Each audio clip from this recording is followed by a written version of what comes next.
नमस्कार साथियों, आज की इस नए वीडियो में एक बार फिर से आपका स्वागत है। आज की इस वीडियो में हम परख टेस्ट सेकंड क्लास 3 कक्षा तीसरी का मॉडल आंसर देखने वाले हैं कि कौन से प्रश्न का आंसर कौन सा हो सकता है। यह जो मॉडल आंसर है संभावित मॉडल आंसर है। यदि किसी प्रश्न का उत्तर मेरे द्वारा गलत लिया जाता है तो आप उसे कमेंट में करेक्ट करके ज़रूर बताएं ताकि उसका आंसर करेक्ट किया जा सके। पहला देखिए, अंक 4, 7 व 9 का प्रयोग करने के बनने वाली सबसे बड़ी संख्या क्या है?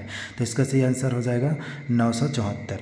उसके देखिए, बाल्टी में कौन सी संख्या लिखी गई है? तो 869। निम्नलिखित वस्तुओं में सबसे कम कीमत की वस्तु कौन है? तो जिसमें सबसे रेट कम है तो 125। उसके बाद आप देख सकते हैं संख्याएँ 981, 521, 991 को बढ़ते क्रम में लिखना है तो इसका सही आंसर ऑप्शन ए हो जाएगा। उसके देख सकते हैं किस विकल्प की संख्याओं को जोड़ने पर कौन सा अंक आता है? तो इसका सही आंसर आप देख सकते हैं ये 45 आता है। तो 10, 10, 40 और ये एक एक करके 5 है इसलिए 45। सुजाता की दुकान में 217 पेन है। एक ग्राहक को 25 पेन देने के बाद उसकी दुकान में शेष पेन होगा तो कितना हो जाएगा? 192। नीचे दिए गए चित्र में आमों की कुल संख्या है तो 5 गुणित 4 है ना, क्योंकि ये 5, 5, 5, 4 करके है तो 5 चौक 20। उसके देखिए उपरोक्त चित्र में किलो की संख्या है तो ये हो गया 16। एक विद्यालय में 400 बच्चे हैं। यदि विद्यालय में 150 लड़के हैं तो विद्यालय में लड़कों की संख्या तो माइनस कर देंगे तो ये हो जाएगा 250। संख्याएं को घटते क्रम में लिखने पर सही क्रम होगा तो घटते क्रम में सबसे बड़े को पहले लिखा जाता है तो 867, फिर 786, फिर 678, ऑप्शन डी। उसके देखिए संख्याओं के क्रम 358, 59, 60 के अगली क्रम कौन हो जाएगा? तो 361। दो शहरों के बीच की दूरी मापने की उपयुक्त इकाई कौन सी है? तो दो शहर की दूरी नापने के लिए किलोमीटर। कमरे की लंबाई मापने के लिए छोटा इकाई होता है इसलिए मीटर। आपका विद्यालय 10 बजे शुरू होता है। निम्नलिखित में से कौन सी यह समय सही दिखा रही है? तो कौन सा हो जाएगा? आप देख सकते हैं 10 बजे शुरू होता है तो इसमें देख सकते हैं इस घड़ी में 10 बज रहा है। एक बर्तन बेचने वाले ने 65 थालियाँ, 143 कटोरी और 40 जग बेच दिए तो सभी को इस प्रकार से जोड़ेंगे तो हो जाएगा 248। नेक्स्ट है, इनमें से कौन सा जानवर पानी में रहता है? तो पानी में रहने वाले जानवर मछली। निम्न में से कौन सा जीव जालनुमा घर बनाता है? तो मकड़ी जो है जालनुमा घर बनाता है। रेंग कर चलने वाले जीवों का समूह? तो केचुआ, सांप और छिपकली जो है रेंग कर चलने वाले जो है। ऐसा जीव जो अन्य जीवों को खाता है तो कौन खाता है? शेर जो है। मिट्टी में कौन सा जीव अपना घर नहीं बनाता है?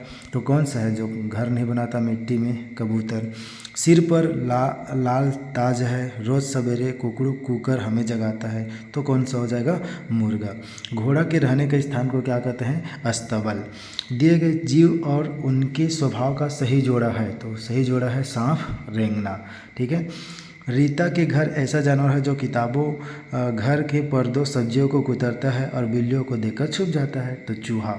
पक्षी जिसके पंख बहुत पतले होते हैं तो पक्षी जिसके पंख बहुत पतले होते हैं तो जो सबसे कम होता है तो इसमें से कौन सा सही ऑप्शन है? ये तो मुझे डाउट है। ठीक है, तो जिनका स्पीड ज़्यादा होता है, जिनका स्पीड ज़्यादा होता है तो उनका पंख क्या होता है? बहुत पतला होता है। जैसे कि बाज। ठीक है, तो बाज का जो पंख बहुत पतला होता है इसलिए उनका बहुत स्पीड गति से उड़ सकता है। तो आप कमेंट करके बताएंगे कि इसका सही आंसर क्या होगा। पुलिस अपने खोजी दल में कुत्तों को उसके किस गुण के कारण रखते हैं? तो किस कारण रखते हैं? सूंघने के गुण के कारण। निम्न को कम से तेज़ गति के क्रम में उत्तर देवे तो पैदल, फिर साइकिल। कम से ज़्यादा, ठीक है, तो उस पैदल, साइकिल, मोटर, हवाई जहाज। वे साधन जिससे हम संदेश भेजते हैं हम प्राप्त करते हैं तो इसे क्या कहा जाता है? संचार के साधन। कंप्यूटर का वह भाग जिसमें लिखी गई सामग्री को पढ़ा जाता है उसे क्या कहते हैं? मॉनिटर। कौन सा सिग्नल आने पर आप जेब्रा क्रॉसिंग से सड़क पार करेंगे? जेब्रा क्रॉसिंग से जो सड़क पार कौन करता है? पैदल यात्री जो होते हैं वो जेब्रा क्रॉसिंग से सड़क पार करते हैं। तो जब मोटर गाड़ी, जो मोटर वाहन वाले जो सवारी मोटर गाड़ी वाले होते हैं वो लाल बत्ती देखकर रुक जाते हैं तब पैदल यात्री जो है लाल बत्ती जलने पर जो है जेब्रा क्रॉसिंग सड़क पार करते हैं।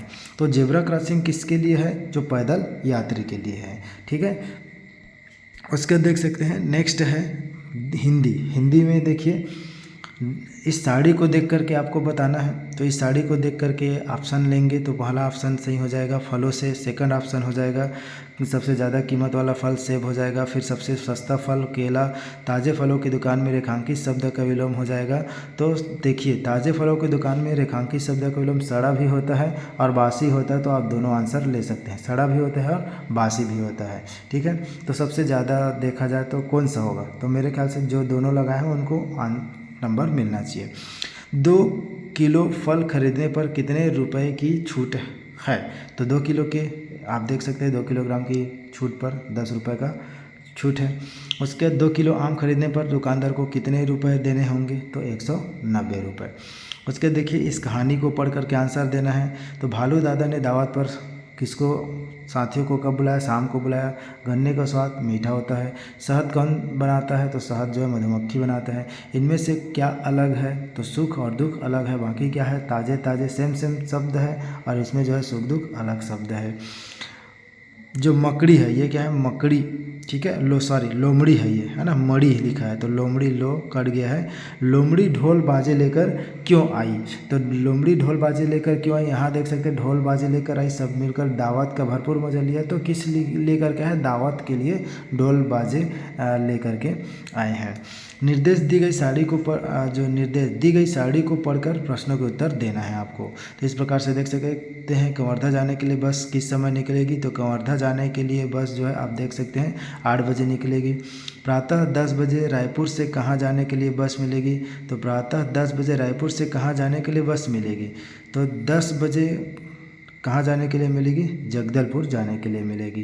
किन 2 स्थानों के लिए बस एक ही समय में मिलेगी? तो आप देख सकते हैं 2 स्थान के लिए समय एक है 7:45 पर, देख सकते हैं दुर्ग और बड़ौदा बाजार जाने के लिए एक समय पर मिलेगा। किस प्रकार यात्रा करना अपराध है? तो बिना टिकट के यात्रा करना अपराध है। ठीक है, आप इस देख सकते हैं बिना टिकट यात्रा करना कानूनन अपराध है, 3000 रुपये जुर्माना लगेगा। तो इस प्रकार से देख सकते हैं मेरे द्वारा कोशिश किया गया है कि सभी जो प्रश्नों के आंसर सही दिया गया है, लेकिन फिर भी कुछ कारणवश त्रुटि हो जाता है तो आप कमेंट में ज़रूर बताएं ताकि अदर जो इनको चेक करने वाले हैं बच्चों का आंसर उनको सही जानकारी मिल सके। तो आज के लिए बस इतना ही, मिलते हैं फिर से एक नए वीडियो के साथ क्लास 6 के साथ। तो थैंक यू फॉर वॉचिंग। जय हिंद, जय भारत, जय छत्तीसगढ़।